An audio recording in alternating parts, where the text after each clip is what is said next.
Hey, good afternoon, people. It's your man Joshua Pondexter coming into you live, YouTube and LinkedIn. Hope you're having a great lunch. We should do these segments called Lunch and Learn. But hey, if you're on your lunch break, tune in. We're not going to be here long. It's going to talk about financial literacy, which is a non-negotiable thing, right? So it's paramount that we become financially literate. We're living in an age where we're more educated, we're making more income than um, our parents have ever realized. Some of you guys are making um, more money in 1 month, 3 months than your parents have made all year, and it seems to be running out. What did they know differently? Well, what were they doing differently? Uh, and I'm not suggesting that you have to put that plastic on the couch and keep that same living room set for 20 plus years, right? Um, but you're gonna have to do something differently, and I suggest that you develop some financial literacy. Ms. Johnson, thank you for agreeing with me. I love people who agree with me, right? So let's keep saying some things, and hopefully we can keep you agreeing. All right. So financial literacy is a non-negotiable. It's a big, big deal, right? So let's just go ahead and dive right into it. Financial literacy is the ability to understand and effectively use financial skills. Well, I don't have any financial skills. Well, you do got one, call it earning money, right? Including personal financial management. So this is where it kind of falls apart, right? So got financial skills, lawyer, doctor, engineer, chief, right? Plumber, school teacher. Yeah, you have the earning skill, right? But when it comes to managing those finances, kind of fall apart. Budgeting, right? So budgeting is a big deal. Not living above your mean. I'm not talking about some strict budget. It would be good to have something uh, that you know how much money you got coming in, how much money you got going out, where it's going. That's what I'm talking about as far as the budget. There's no miscellaneous money.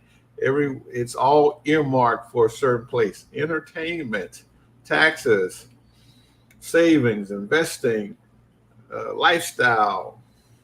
Boom, it's earmarked, right? So that's the budgeting and investing, right? So what? Number one, invest in self, right? And then look at stocks, bonds, real estate, and things of that nature, right? So financial literacy is non-negotiable. We need it, right? So here's what's really interesting that and it was interesting to me. 40% of the world population is financially illiterate. Wow. 8 billion people, 40% financially illiterate, right?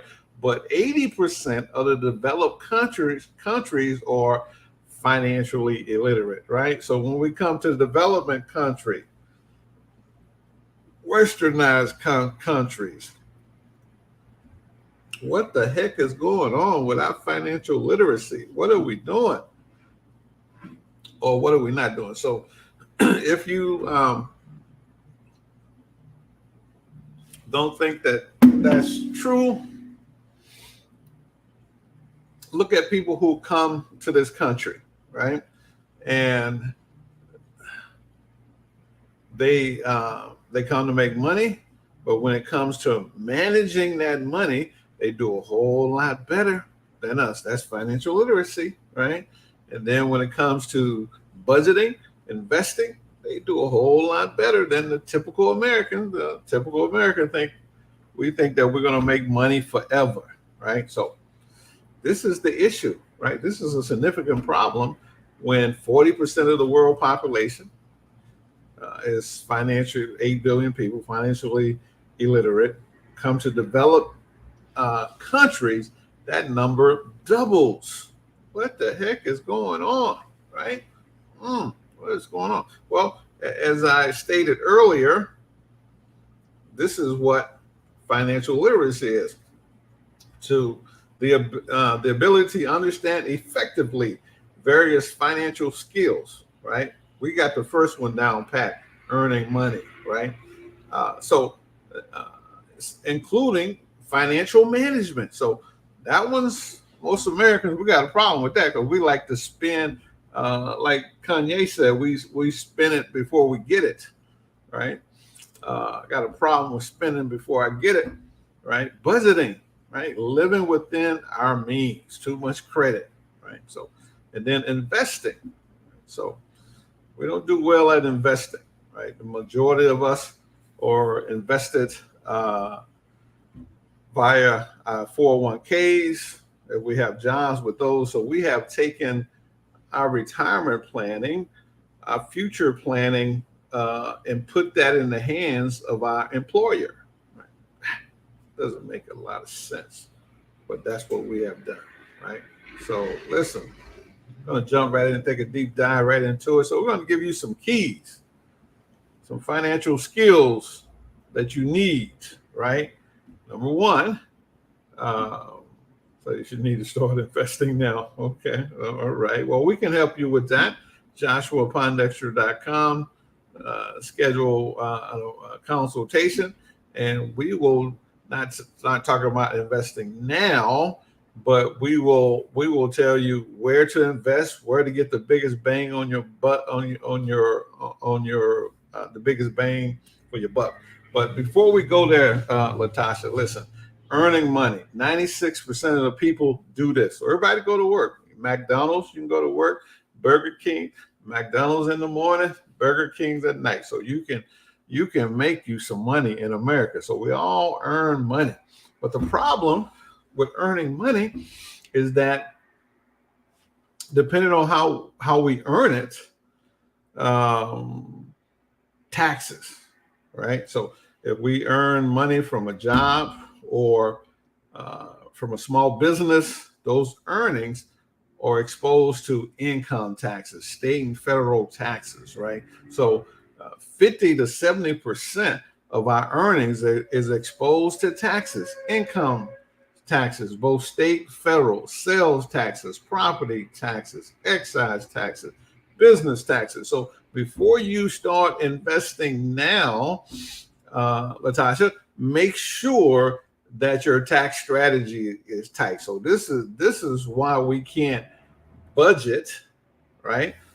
50 to 70% of our income is exposed to taxation, right? So what that knocks budgeting out of the window. You're using, after you pay the tax bill and you pay the insurance bill, rent, mortgage, utilities.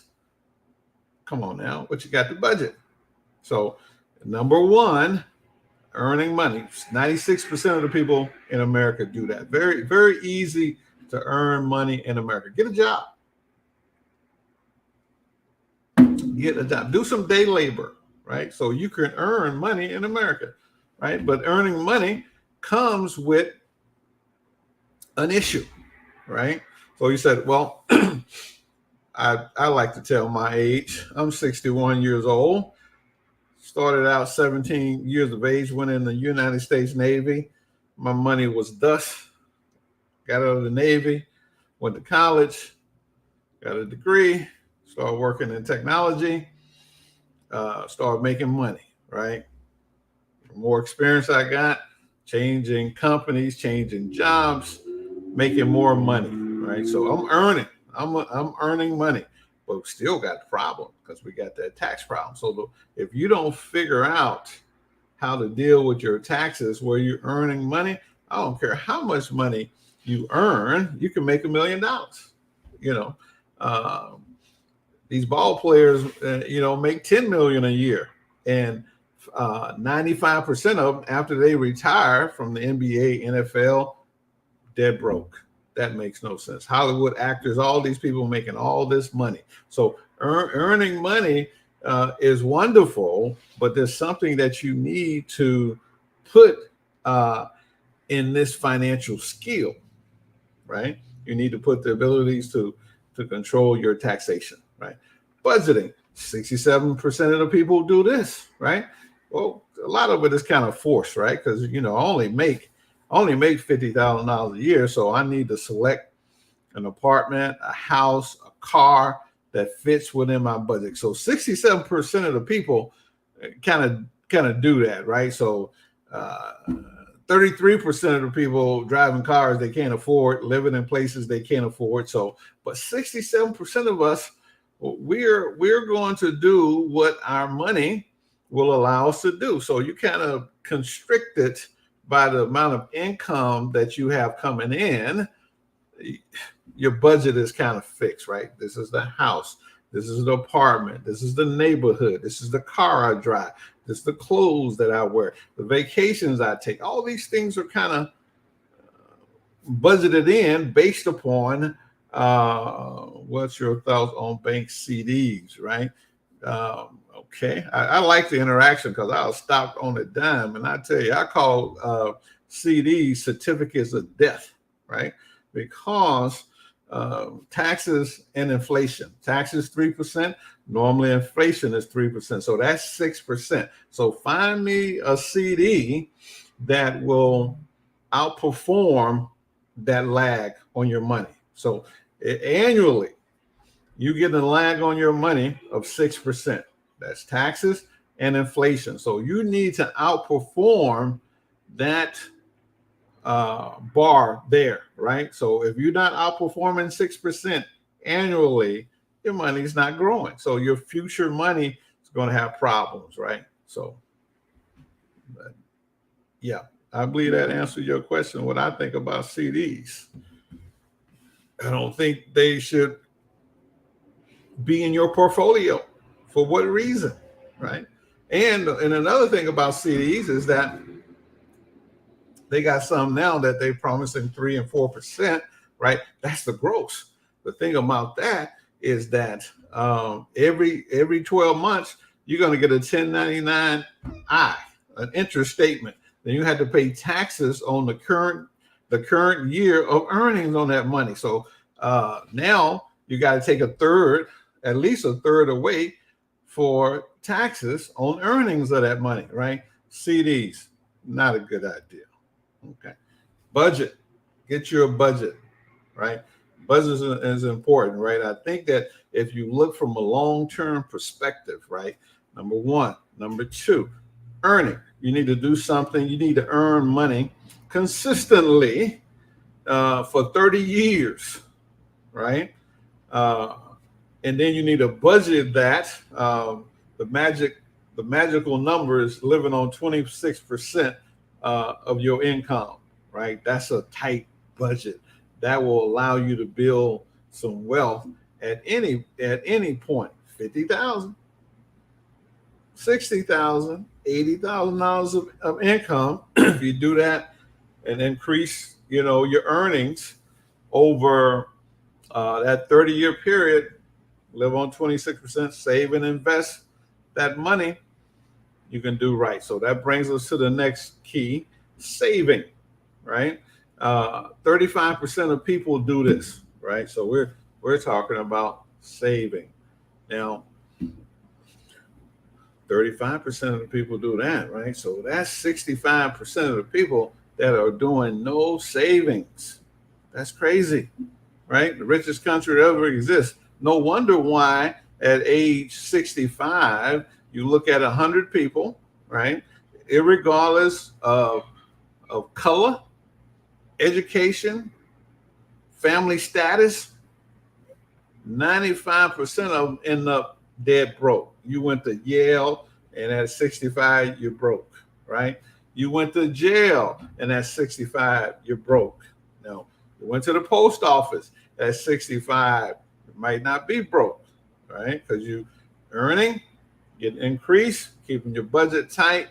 Now you're saving money. So when you save this money, now what you're going to do with it, right? So now we got to save. 35% of the people save. So you're saving that money. So when I do with my clients, I said, hey, listen, let's do this. 10% of what you earn, let's put that aside for 12 months.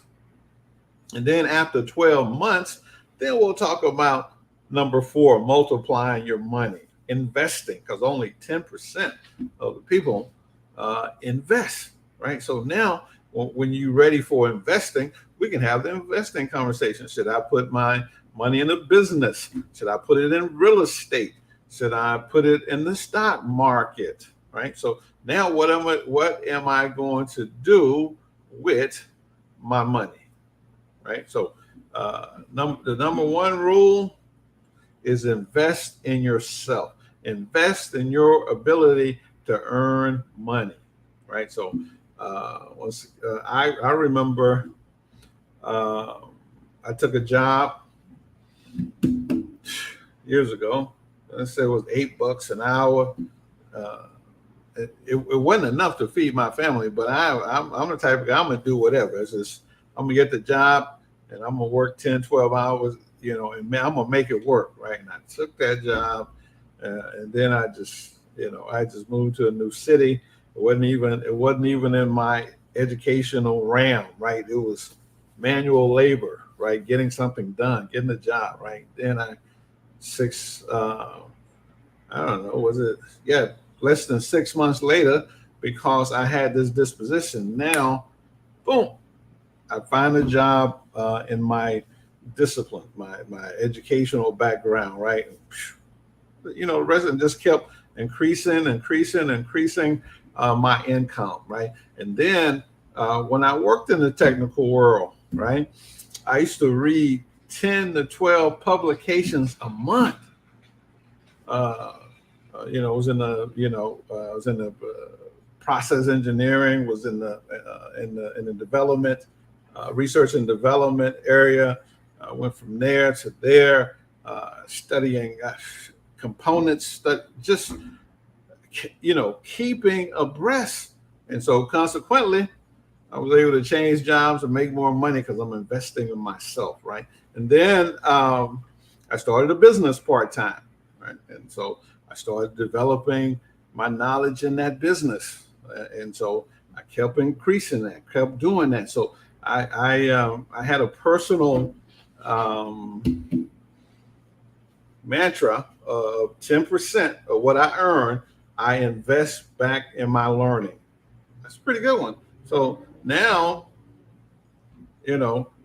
once you get that to about 30% of what you make, man, could you imagine how valuable you're going to be? You're earning, right? So you know how to budget, right?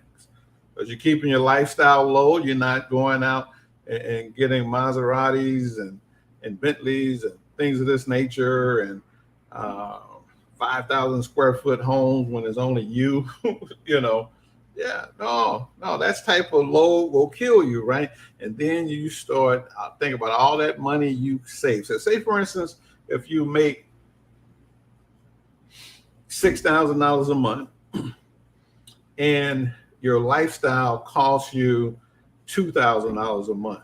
Wow, man, look how much money you can stack every month. So you got to pay your taxes, you got to do other things, but man, you can save almost 50% of your income, right? I know, y'all got too much entertainment, too much travel on your mind to live like that. You don't have to. Save 10%, 15%, keep increasing that saving budget up, and then make that saving multiply. And here's where the rubber meets the road. Never invest in something that you don't understand. I was watching a YouTube video about all these ball players that lost millions, tens of millions of dollars, right?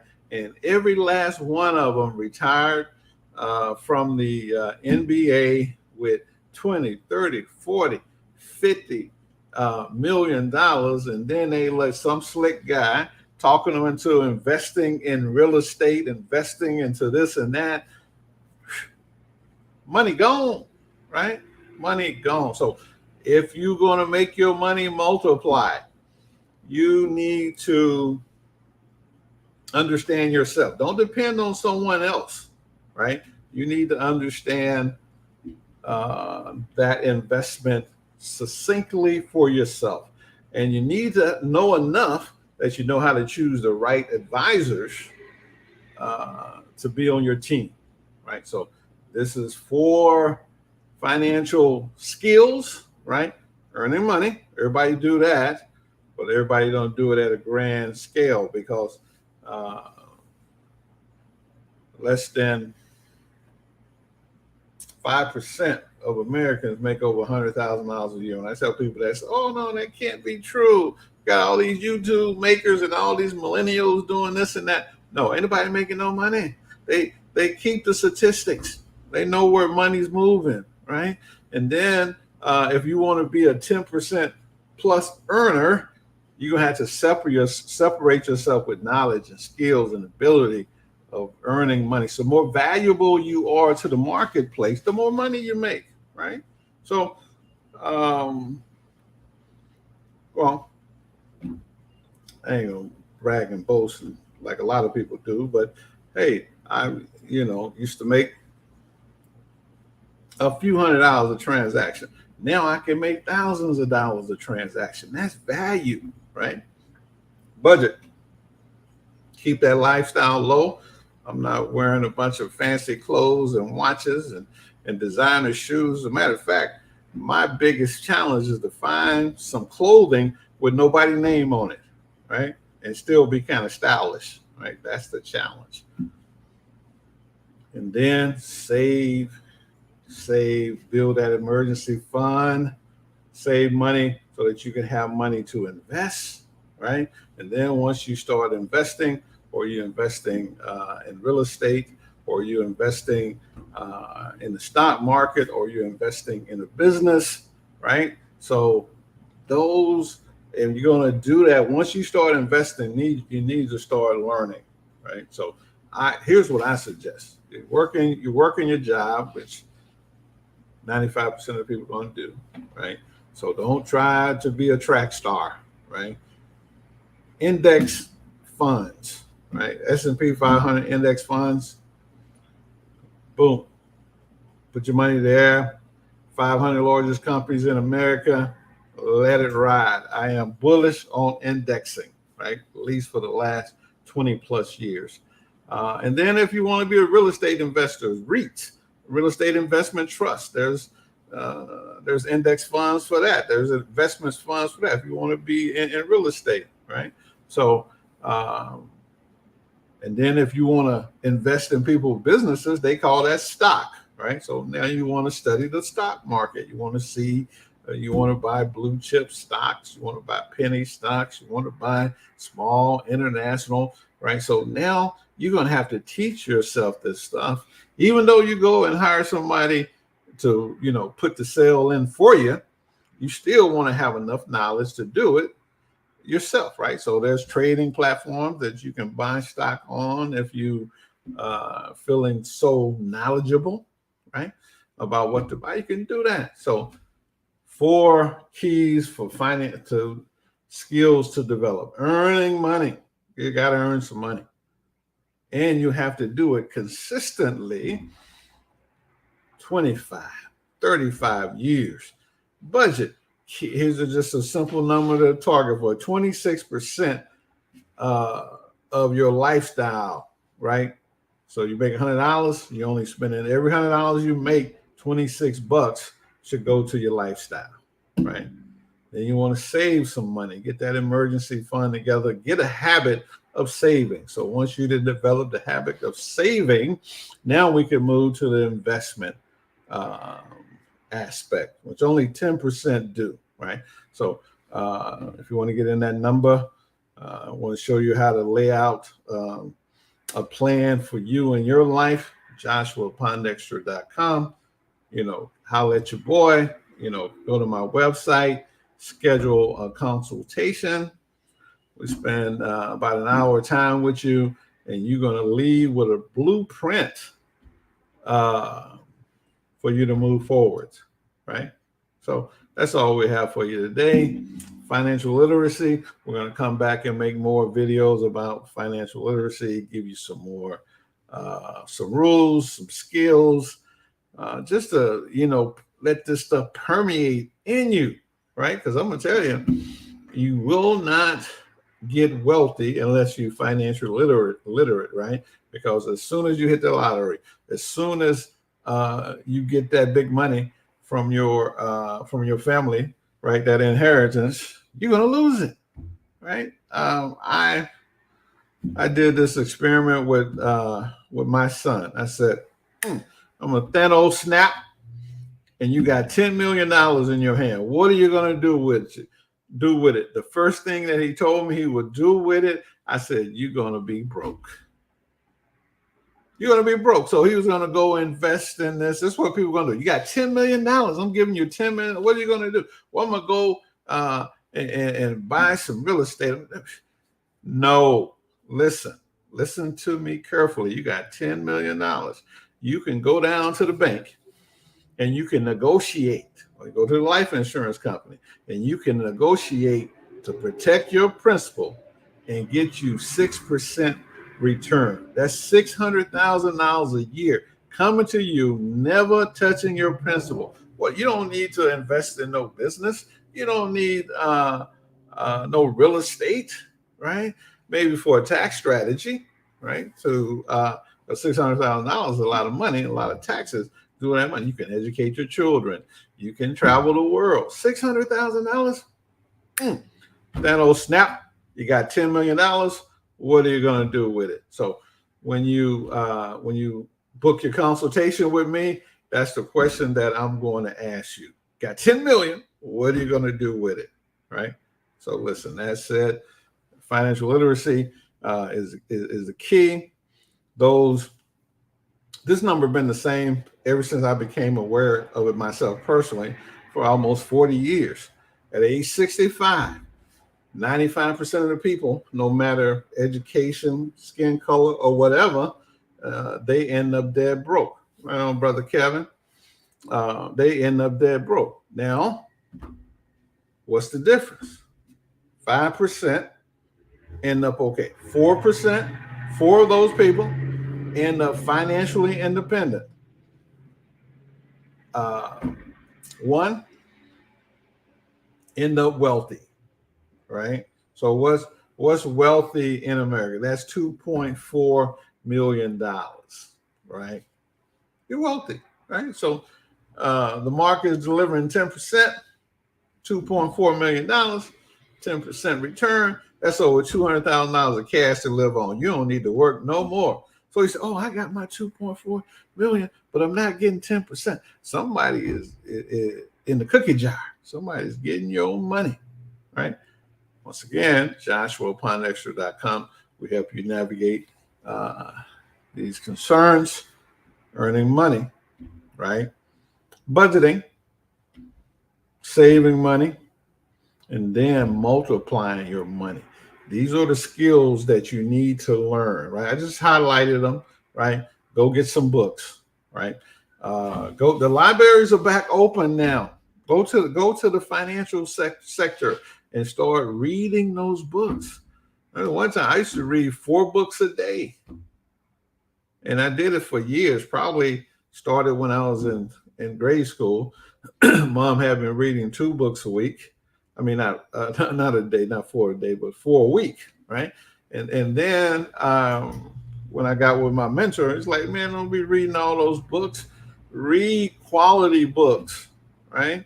So what I do is I find the best information on that topic and read 3, 4 of those a year, right? People, be blessed. I don't be on here no more than 30 minutes. JoshuaPondexter.com. Avail yourself of a consultation, right? And we'll go from there. Do I have another slide? Yeah, got another slide. That's me, Joshua Pondexter. I'm the president and CEO of my own little stick, Stone Consulting LLC. JoshuaPondexter.com, JoshuaPondexter@gmail. Contact me like that. This is what we're doing. Appreciate you for tuning in. Once again, as important, we wish you love, peace, and soul. Bye for now. Thanks for tuning in, people.